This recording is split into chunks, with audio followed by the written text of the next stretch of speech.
Assalamualaikum warahmatullahi wabarakatuh. Selamat pagi buat anak-anak bapak sekalian. Kita mulai lagi ataupun berjumpa lagi dalam metode pembelajaran daring di hari Jumat.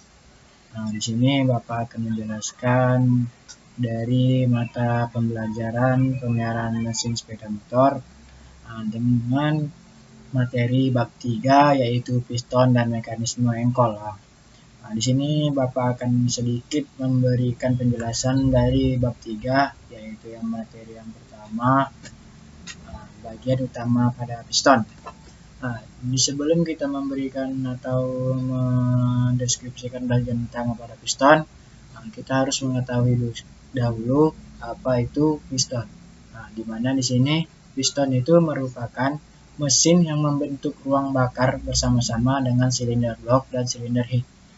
Di mana juga piston yang melakukan gerakan naik turun untuk melakukan siklus kerja mesin, serta piston harus mampu meneruskan tenaga hasil pembakaran ke crankshaft. Fungsi piston adalah untuk menerima tekanan hasil pembakaran campuran gas dan meneruskan tekanan untuk memutar poros engkol atau crankshaft melalui batang piston atau connecting rod. Di sini kan ini penjelasan dari fungsi utama fungsi piston. Dan di sini ada pun 3 macam fungsi utama pada piston. Yang pertama itu mentransmisikan daya. Di mana piston berfungsi merubah tekanan dari hasil pembakaran menjadi gaya dorong, sehingga memungkinkan mesin sepeda motor menyala dan menggerakkan sepeda motor. Yang kedua, mengkompres gas campuran, di mana piston melakukan kompresi gas campuran dan membuang gas buang. Gas campuran tersebut berupa udara dan bahan bakar yang baru. Pada piston terjadi proses pembakaran bahan bakar dan bahan bakar yang telah melalui proses pembakaran tersebut menyisakan gas buang yang akan dibuang oleh piston. Dan yang ketiga, mengatur pemasukan serta pembuangan gas pada mesin sepeda motor. Di mana yang ketiga ini, fungsi ini sangat berkaitan dengan fungsi piston nomor 2 yang mengkompresi gas campuran melakukan pembakaran. Pada fungsi ini, piston berperan mengatur gas, termasuk bahan bakar yang masuk. Bahan bakar yang masuk telah melalui proses pembakaran akan menyisakan sisa. Sisa hasil pembakaran inilah yang akan dibuang melalui piston. Kemudian masuklah bagian utama pada piston. Yang pertama itu kepala piston. Di sini kepala piston merupakan bagian yang sedikit lebih kecil dari bodi piston itu sendiri. Bentuknya bulat. Dan fungsi dari kepala piston ini untuk menahan kompresi maupun tekanan yang dihasilkan dari proses pembakaran. Dan yang kedua itu ring piston. Di mana jumlah ring piston ini biasanya ada 1, 2 atau mungkin lebih, tergantung dari ukuran motornya. Fungsi dari ring ini merupakan menjaga kerapatan antara piston dengan dindingnya agar tidak terjadi kebocoran. Di mana jika ring piston ini rusak dan ada kendala, maka akan terjadi kebocoran pada piston yang telah melakukan pembakaran. Dan yang ketiga itu pen piston.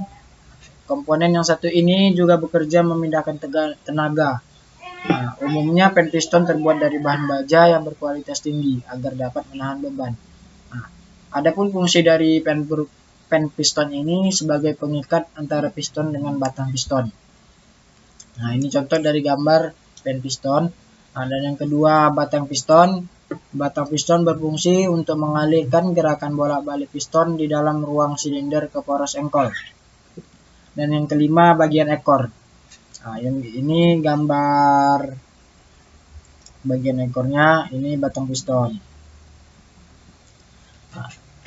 Bagian ekor piston adalah bagian berbentuk oval yang berfungsi menahan gerakan. Bentuknya memang didesain sedemikian rupa agar bidang gesekannya kecil, sehingga tidak memuai berlebihan.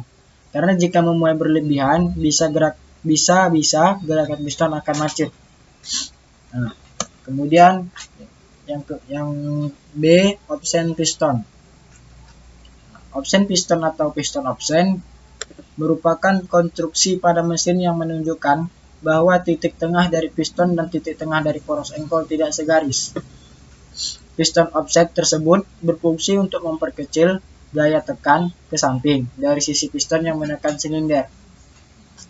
Jika pemasangan sampai terbalik, maksudnya ini sisi piston yang seharusnya berada di sisi in ditempatkan di sisi X, maka pengaruh kinerjanya sangat besar, sangat mempengaruhi kinerja mesin. Yang bisa langsung kita dengarkan dari suara mesin yang berubah menjadi kasar. Hal tersebut karena gaya gesek yang terjadi semakin besar. Di samping itu juga keausan menjadi lebih cepat karena terjadinya gesekan yang terjadi antara piston dengan dinding silinder tersebut. Kemudian masalah pemuaian pada piston. Masalah utama ini merupakan pemuaian pada piston yang membuat piston menjadi baret atau tergores. Jadi masalah dari pemuaian piston ini akan berdampak membuat piston menjadi baret ataupun tergores. Piston yang tergores ini bisa berpengaruh besar pada performa mesin. Dampaknya bisa berupa tenaga mesinnya menurun, motor sering mogok, atau suara mesin jadi kasar. Dan di sini apa penyebab dari pemuaian piston tersebut? Di sini adalah salah satu akibatnya adalah volume oli mesin di dalam mesin minim.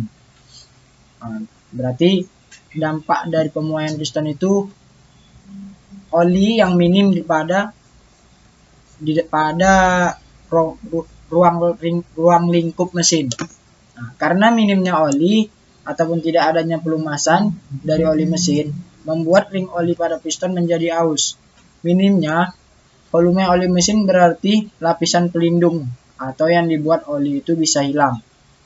Gesekan piston yang bergerak naik turun dengan dinding silinder pun kian kuat dan menimbulkan sumber panas tambahan. Di sini piston butuh pelumasan dari oli agar tidak terjadi baret atau tergoresan yang membuat pemuaian oli itu pada piston. Hal itu karena saat tekanan pembakaran maksimum terjadi dua gaya, yaitu mendorong piston ke bawah dan menekan dinding silinder pada area kerja piston. Karena gaya menekan dinding silinder itu, maka piston bisa bergesekan langsung dengan dinding silinder yang tak terlumasi. Dengan kondisi itu juga dipadu panas dari hasil proses pembakaran, suhu kerja pada piston menjadi makin tinggi.